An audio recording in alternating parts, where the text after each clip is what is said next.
Because if you can't think about trading Odell without the price tag that will come with it, and that will be either a 3-year around 58 to 60 million, up to a 5-year, which 100 million, 90 to 100 million. Yes, and plenty of it guaranteed. So you have to think, where can a player that's going to be able to demand that type of contract, where could he land? And I'm racking my brain, because I really would like to be realistic. Adam Schefter, if he says it, okay, if he says it's going to rain, it's probably going to be some sprinkles. Now, it might not be thunderstorms, but have an umbrella when you go outside. I know that from working with him. His sources are real. I'm going to say the Jacksonville Jaguars. And this is the reason why. They got a guy run their football operation in Tom Coughlin. Didn't he draft him? Yeah. Didn't Tom kind of get criticized for potentially maybe not managing the right way? Letting him kind of just be him. Now, they're playing Blake Bortles a reasonable contract, but with the personalities they have on that team, most of them being on defense, Odell Beckham in Jacksonville, if Jacksonville want to take a stronghold and send a message to New England, man, add OBJ to that mix. You'd be shocked at how good Blake Bortles would get. Like, based on Nick, the way he's not going to play worse than Eli Manning's been playing. You know, so that, I believe, is a realistic place based on Tom Coughlin. I'm sure he would love to be able to land an OBJ.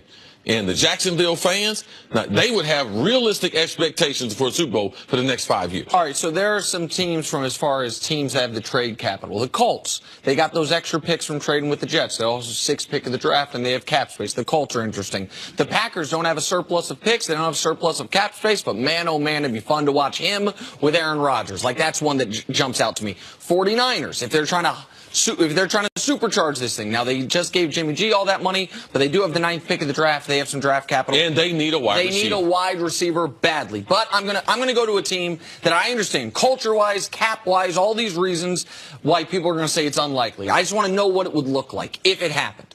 Because there's a team that all of a sudden's got a couple first-round picks. A team that all of a sudden, well, not all of a sudden, but is a Super Bowl contender every year. That team's the New England Patriots. And it's a team that, by the way, has at least one history of trading for a superstar wide receiver and lighting the damn world on fire when they traded for Randy Moss. Now, they didn't give up 2 firsts for Randy. They gave up, I think, a potential third for Randy. Forget whether or not you think it's likely. What would it look like? When you talk about Odell's releases, when you talk about how smart of a football player he is, and you think about the offense they run in New England, what would Odell Beckham look like for a team that right now all of a sudden needs a #1 receiver in New England? As Jenna would say, it'd be Christmas on their face. I mean, with Josh McDaniels, I mean, the offense he designs, opposite of Gronk, like we're still keeping Gronk there too. Yeah. I mean, 2007 was when they had that magical season, right? It would be like 2007, but they would be able to throw the ball deep.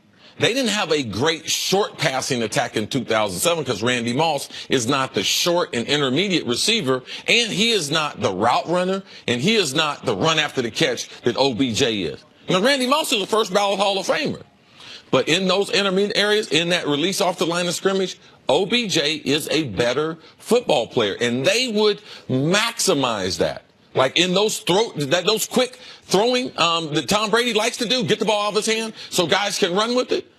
Now, Tom Brady is not throwing to the best athletes in the world. No. Now, OBJ is one of the best athletes in the world. If you marry those two up, you talk about success, like Antonio Brown in Pittsburgh. You would see him getting the ball 8 to 10 times a game and throwing it sideways to him, quick slants to him, and also taking advantage of him down the field. Can you believe we are talking about trading Odell Beckham Jr.? If I told you last season, when he was taking the field, the first game before he hurt his ankle, whatever it was, you know, next year they're going to think about trading this guy. You'd think we were all crazy.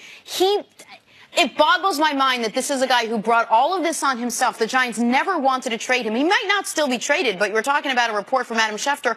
It's a shame to me. It really is. This guy fits perfectly in New York. He's got the personality for it. He's got the spirit for it. And listen to me. I know what you're going to say. You have no idea. All the other antics that does not factor into personality. This guy could be a tremendous force in New York City. How can you say he's got the personality for New York when you're of the belief it's his personality that is one of the reasons he could be driven out of New York? Absolutely not. It's not his personality that's driving him out of New York. It's not just the the video. It's not just the video. Right. But the getting on all personality fours in the end zone does not factor into personality. That's not your personality. Those are stupid antics you do. That goes against what your personality could be. You could have a larger than life. It could be super immature. Happy. It could be immature. Yeah, we got a lot of those out there, though. We do. So that wouldn't exclude you from playing for a team or playing in a certain city. Yeah, I mean,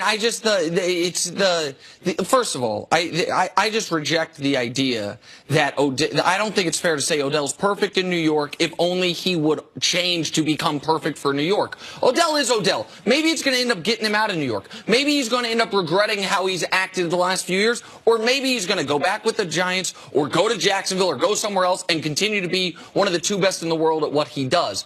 But I don't, you at some point, and I've gotten in arguments with Cece about this. I don't want to say an argument, but a discussion with our main boss, yeah, Mr. Shanks, you about like this. to argue. No, it's not that sometimes when you take the package, you get everything that goes with it. You get the yellow hair, you get the amazing catches, you get a couple controversies a year, and you got to decide whether or not you want it. Because let me tell you this, whoever trades for Odell Beckham Jr. You got to decide you want the videos, and you got to decide you want the potential penalties, and you got to decide you want a potential suspension. Well, I don't think the player exists without it. Like, I don't think you tell me. There are players, there are wide receivers out there that exist without it. Of course there are, but does he exist? My point is this: you think if he trades, he's changing.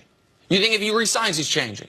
No, but I think he regrets doing all those things if he gets traded. Okay, maybe so. Listen, we're naive to think that people won't grow. Someone in their mid-20s, a professional athlete, like he's not going to grow. He is going to grow. He will evolve just like we have evolved. Well, I will just say this. If Eric Shanks sat me down last year and said, please don't do X, Y, and Z, there's a good chance, if not a perfect one, I wouldn't come back and do X, Y, Z. If he's not ready to evolve now. Not a 25-year-old superstar athlete, Jenna. I am actually a 25-year-old superstar athlete, which is what you don't realize. In your head. Coming up. In your head, you are. In the head. Will LeBron cakewalk to the finals?